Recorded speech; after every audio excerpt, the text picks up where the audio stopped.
Mga kababayan nating seniors, kung kayo ay 60 o 65 pataas at nakakita kayo ng mga balitang nagsasabing may 30,000 piso times 2 o 60,000 piso.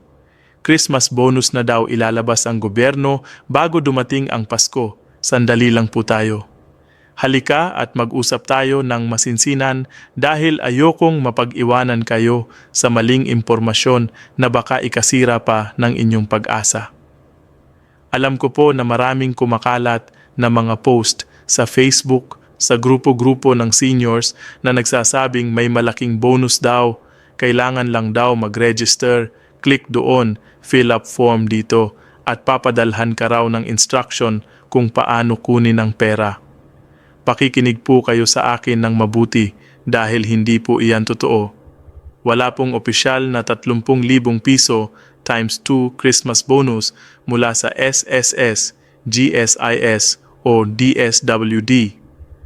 Ang mga ganitong balita ay scam, mga pare-pareho lang ang pattern, ginagamit lang nila ang pangalan ng gobyerno para kunin ang inyong personal information at sa huli, wala kayong matatanggap kundi panlilin lang. Pero huwag po kayong mawala ng pag-asa dahil mayroon pa rin pong tunay na benepisyo na makukuha natin ngayong Pasko. At yan ang pag-uusapan natin ngayon ng detalyado para alam ninyo kung magkano, kailan at paano makukuha ang mga perang iyan. Ngayon, makinig po kayo dahil ito ang tunay na Christmas benefits na ilalabas ng gobyerno para sa ating mga seniors. Una po, para sa mga pensioner ng Social Security System o SSS, meron po kayong tinatawag na 13th month pension. Ito po ay hindi bago, simula pa po noong Disyembre 1988, bawat taon ay binibigyan ng SSS ang kanilang mga pensioners ng additional na 1 buwang pensyon bilang Christmas gift. Ibig sabihin, kung ang regular monthly pension ninyo ay halimbawa 8,000 piso, makakakuha kayo ng another 8,000 piso ngayong December. Kung 12,000 piso ang regular ninyo, 12,000 piso din ang 13th month pension ninyo. Ang maganda pa rito, hindi lang retirement pensioners ang qualified, pati na rin ang SSS survivor pensioners, total disability pensioners, at kahit partial disability pensioners, basta 12 buwan na ang kanilang pension duration. Ngayong 2024, maaga pa po nila inilabas ang ika-13 buwang pensyon kasama na ang Disyembre pensyon. Nakapaglabas na sila ng higit sa 32 bilyon para sa 3.6 na milyong pensioners. Ang first batch ng payout ay noong Nobyembre 20, 2024 para sa mga pensioners na ang contingency date ay 1 hanggang 15 ng buwan. Ang second batch naman ay December 4, 2024 para sa mga may contingency date na 16th to 31st. Kaya kung kayo ay SSS pensioner at hindi pa nakakakuha, check ninyo na po ang inyong ATM card or bank account kung saan kayo nakakakuha ng pension kasi dapat nandoon na iyan. Para naman sa mga GSIS pensioners, meron din po kayong Christmas cash gift na katumbas ng inyong 1-month pension pero may maximum cap na 10,000 piso. Ibig sabihin, kung ang monthly pension ninyo ay 5,000 piso, makakakuha kayo ng 5,000 piso Christmas cash gift. Kung 8,000 piso ang monthly pension ninyo, 8,000 piso din makukuha ninyo. Pero kung 15,000 piso o mas malaki pa ang monthly pension ninyo, ang maximum na makukuha ninyo ay 10,000 piso lang. Ang qualified po para sa GSIS Christmas Cash Gift ay ang mga old age pensioners at disability pensioners na tumatanggap pa rin ng regular monthly pension at nabubuhay pa as of November 30. Usually, ang distribution ng GSIS Christmas Cash Gift ay nagsisimula early December, around December 6, at automatically na-credit iyan sa inyong GSIS e-card. Pwede ninyo itong i-withdraw sa kahit anong BankNet, Megalink, or ExpressNet ATMs worldwide. Mahalagang tandaan na kung suspended ang inyong pension status dahil hindi kayo nag-comply sa Annual Pensioners Information Revalidation o APIR, hindi kayo makakakuha ng cash gift hanggang hindi ninyo nare-reactivate ang inyong status. Ngayon, para naman sa mga indigent senior citizens na hindi tumatanggap ng pensyon mula sa SSS, GSIS, or any private insurance, mayroon din po kayong social pension mula sa DSWD. Noong 2024, tumaas na po ito mula 500 piso kada buwan to 1,000 piso kada buwan dahil sa Republic Act 1916. Ang kabuuan ng budget para dito ay umabot na ng 49.807 bilyon para sa higit sa 4 na milyong indigent senior citizens nationwide. Ang schedule ng payout ngayon ay hindi na semestral o every 6 months lang. Maaari na po itong monthly, bi-monthly, or quarterly depende sa koordinasyon ng DSWD Field Office sa inyong local government unit. Ang ibig sabihin, instead na maghintay kayo ng 6 na buwan bago makakuha ng 6,000 piso in one lump sum, pwede na kayong makatanggap every month ng 1,000 piso, or every 2 months ng 2,000 piso, or every 3 months ng 3,000 piso. Mas mabilis, mas accessible, mas nakakatulong sa araw-araw na gastos. Ang qualification para dito ay simple lang. 60 taong gulang at pataas, mahina, may sakit o may kapansanan, walang regular pension mula sa gobyerno o pribadong pinagkukunan at walang permanenteng pinagkukunan ng kita o pinansyal na suporta mula sa kamag-anak. Pero pakiusap, huwag kayo maniniwala sa mga fake posts na nagsasabing kailangan mag-fill up ng online form para makuha ang social pension. Ang tunay na proseso ay through your barangay, OSCA, or Office of Senior Citizens Affairs at LSWDO o Local Social Welfare and Development Office. May isa pang benepisyo na dapat ninyong malaman at ito ay para sa lahat ng senior citizens na umaabot na sa 80 taong gulang. Under Republic Act 11,982 na nilagdaan ni President Marcos Jr. Noong Pebrero 2024, ang bawat Filipino na umaabot ng 80 taong gulang ay makakatanggap ng 10,000 pisong cash gift. Hindi lang iyan one time, kundi every 5 years thereafter hanggang umabot kayo ng 75 taong gulang. Ibig sabihin, pag 80 kayo, 10,000 piso. Pag 85 kayo, another 10,000 piso. Pag 90 kayo, another 10,000 piso. Pag 95 kayo, another 10,000 piso. At kapag umaabot kayo ng 100 taong gulang na o centenarian, ang cash gift ay tumaas na sa 100,000 piso. Ito po ay automatic na, hindi na kailangan ng special application basta nakaregister kayo sa Office of Senior Citizens Affairs ng inyong munisipyo o lungsod. Ang layunin ng batas na ito ay parangalan ang mga matatanda na nag-abot ng malaking edad at nag-ambag sa lipunan natin. Ngayon, may ilang mahahalagang tips na gusto ko pong ibahagi sa inyo para masiguro na hindi kayo makakaligtaan at hindi rin kayo mabibiktima ng scam. Una, always check kung active pa ang inyong pension account. Para sa SSS pensioners, regular kayong mag-check ng My SSS account ninyo online o pumunta sa SSS branch para mag-verify.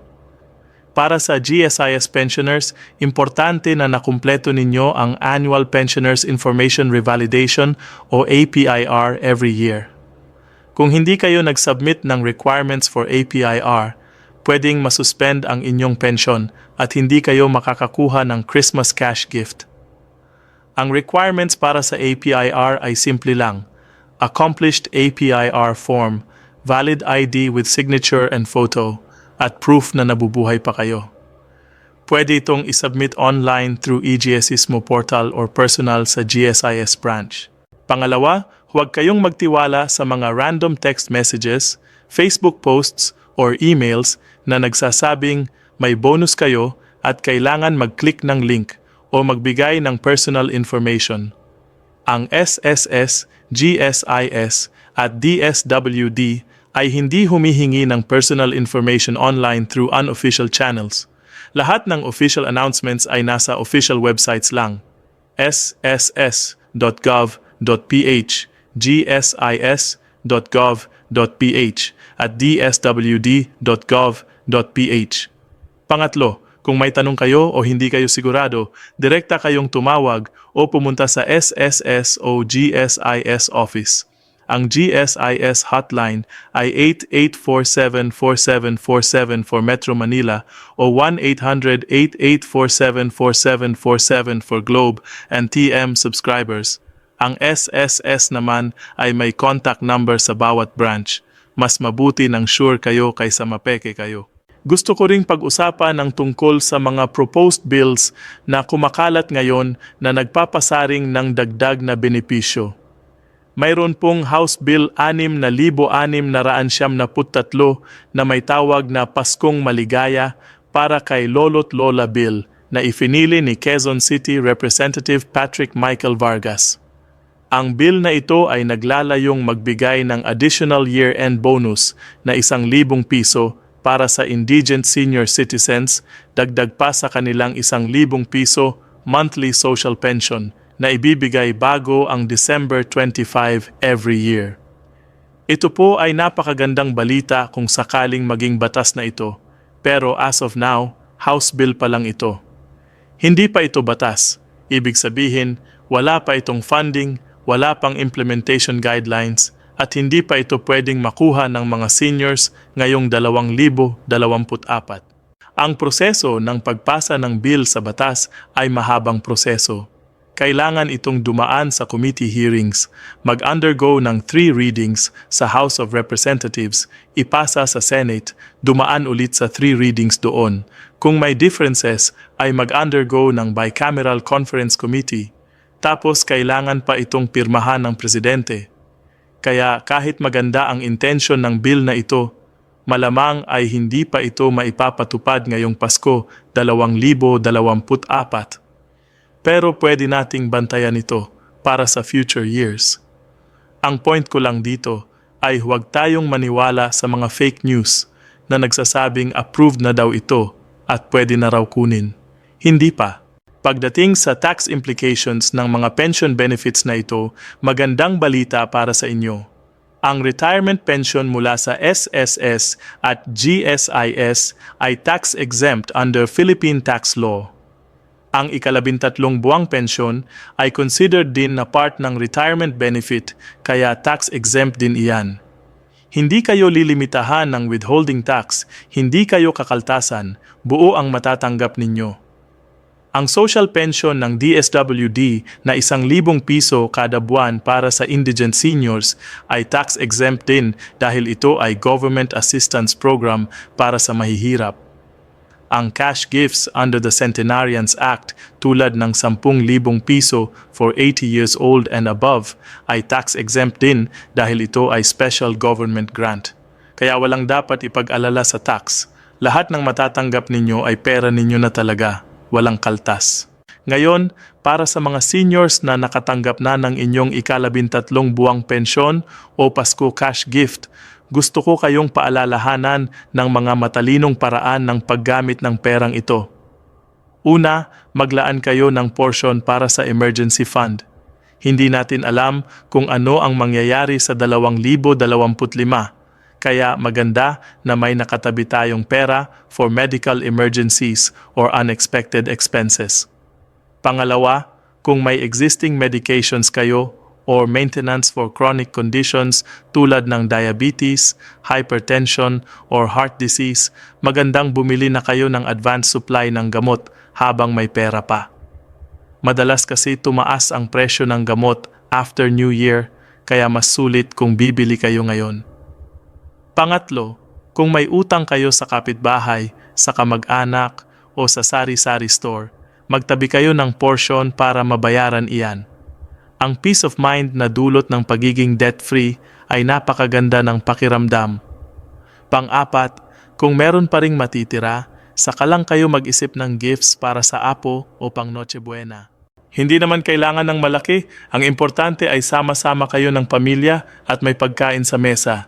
Ang isa pang mahalagang bagay na dapat ninyong malaman ay ang tungkol sa payout schedules. Para sa SSS, ang regular monthly pension ay usually credited around 10th to 15th ng buwan for those with contingency dates from 1st to 10th at around 25th to 30th ng buwan for those with contingency dates from 11th onwards. Ang 13th month pension ngayong 2024 ay na-release na early November 29th and December 4th, precisely para hindi kayo makakaligtaan ng Pasko. Para sa GSIS, ang Christmas cash gift ay usually released early December, around December 6, at automatic na nakakredit na sa e-card ninyo. Kung hindi pa kayo nakakatanggap by mid-December, doon na kayo mag-follow up sa GSIS.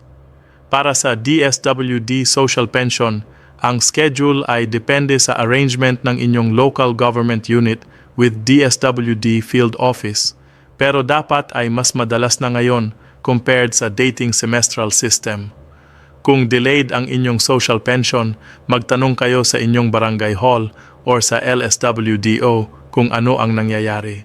Isang bagay pa na dapat ninyong malaman ay ang tungkol sa benefits na maaari ninyong makuha bukod sa pensyon. Lahat ng senior citizens age 60 and above ay entitled sa 20% discount at VAT exemption sa lahat ng purchases of goods and services para sa personal use, including medicines, medical services, dental services, diagnostic and laboratory fees, professional fees of healthcare professionals, sa movie theaters, concerts, at iba pang recreational activities, domestic air at land travel, hotels at similar lodging establishments, restaurants at food establishments, at sa life and funeral insurance premiums. Para makuha ito, ipakita lang ninyo ang inyong senior citizen ID or kahit valid government ID na nagpapakita ng inyong birth date. Dagdag pa dito, ang mga senior citizens ay exempt from value-added tax sa lahat ng transactions involving sale of goods and services, provided na ang total amount of sale ng establishment ay hindi hihigit sa 4 na milyong piso. Ang mga benepisyo na ito ay malaking tulong sa araw-araw na gastusin, kaya gamitin ninyo ito palagi. Ngayon, para sa mga seniors na may family members na nag-aalaga sa inyo at dependent sa inyong pension, mahalagang pag-usapan din natin ang tungkol sa proper financial planning. Ang pension ninyo ay para sa inyo, para sa inyong health, safety, at well-being.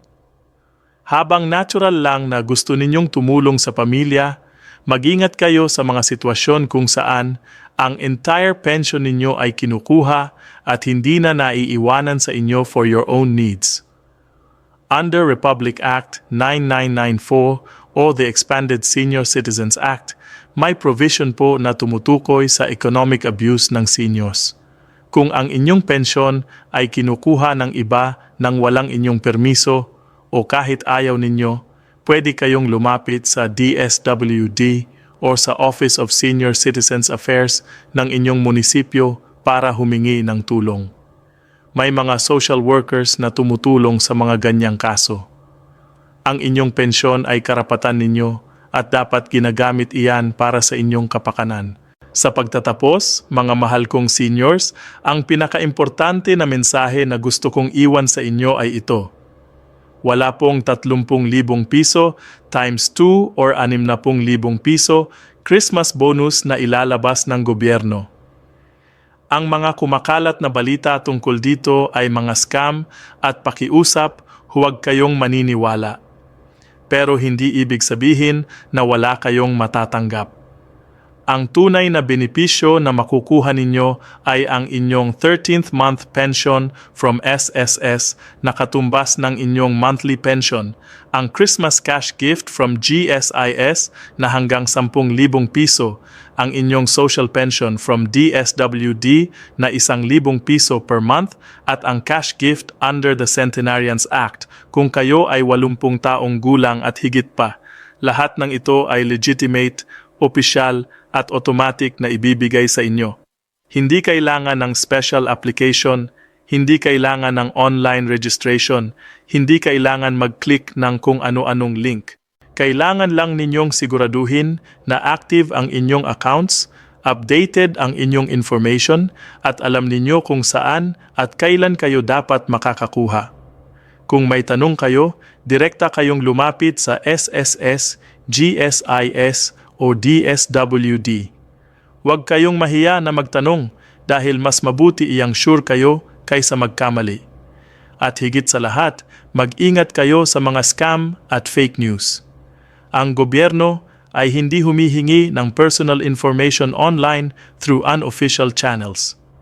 Always verify, always check official sources, at huwag magpadala sa mga too good to be true na alok. Maligayang Pasko sa inyong lahat, mga seniors.